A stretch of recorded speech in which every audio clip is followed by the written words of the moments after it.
આજે રાજ્યભરમાં સ્થાનિક સ્વરાજની ચૂંટણીનો મહાજંગ જામ્યો છે। વહેલી સવારથી જ મતદારોમાં ભારે ઉત્સાહ જોવા મળી રહ્યો છે અને મતદાન પ્રક્રિયા શાંતિપૂર્ણ રીતે શરૂ થઈ ચૂકી છે।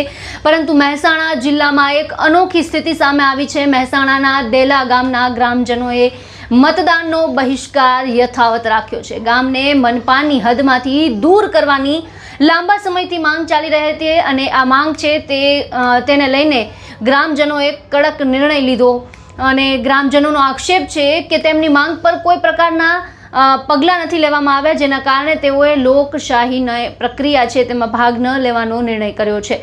દેલા ગામમાં મતદાન કેન્દ્રો તો તૈયાર થઈ ચૂક્યા છે, પરંતુ મતદારો ગેરહાજર રહેતા સ્થિતિ છે તે આખી જ અલગ પ્રકારની જોવા મળી રહી છે। ત્યારે આ સ્થિતિને ધ્યાનમાં રાખીને તંત્ર છે તે પણ સક્રિય બન્યું છે અને પ્રાંત અધિકારી, મામલતદાર તેમજ તાલુકા પોલીસ સ્ટેશનના પીઆઈ તાત્કાલિક દેલા ગામ પહોંચી ગયા છે। અધિકારીઓ દ્વારા ગ્રામજનોને સમજાવવાનો પ્રયત્ન કરવામાં આવી રહ્યો છે કે તેઓ મતદાનમાં ભાગ લે અને પોતાની લોકશાહી હકનો ઉપયોગ કરે।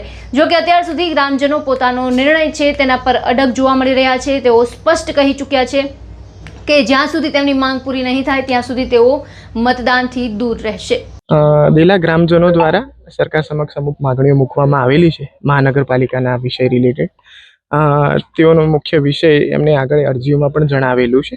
એમનો મુખ્ય વિષય હતો આજરોજ સવારના 7 થી 9ના આંકડામાં દેલા ગામમાં બંને બૂથમાં 0-0 મતદાનનો આંકડો હોવાથી આમાં ખુદ અને અમારા મદદનીશ ચૂંટણી અધિકારી ગામ લોકોને સમજૂત કરવામાં આવેલા હતા કે ભાઈ આ રીતે સરકાર પોતપોતાની માગણીઓ યોગ્ય રીતે પૂરી કરતી જ હોય છે, પણ આ રીતે ચૂંટણીનો બહિષ્કાર કરવો યોગ્ય વસ્તુ નથી। ગામ લોકોને સમજૂત કરવામાં આવેલા છે। ગામ લોકો કોઈ પણ અમુક પ્રકારની શરતો એમની રાખી છે અને ગામ દ્વારા આગળનો ડિસિઝન લેવામાં આવશે। તાવડી અને ઉચ્ચરપીમાં પણ 8 કે 10 જ વોટ પડ્યા છે અત્યારે। હા, સ્ટાર્ટિંગનો ફેઝ છે એટલે થોડાક ઓછા મતદાન છે, દિવસ દરમિયાન થશે મતદાન। આ સમગ્ર મામલો હવે તંત્ર માટે પણ પડકારરૂપ બન્યો છે। એક તરફ ચૂંટણી પ્રક્રિયા અને બીજી તરફ લોકોની માંગ વચ્ચે સંતુલન સાધવું એક મોટો પ્રશ્ન ઊભો થયો છે। હવે જોવાનું રહેશે કે તંત્રના પ્રયાસ સફળ થાય છે કે કેમ। આપનું શું માનવું છે સમગ્ર મુદ્દે અમને કમેન્ટ બોક્સમાં જણાવો અને અમારી ચેનલને લાઇક, શેર અને સબસ્ક્રાઇબ કરવાનું ભૂલશો નહીં।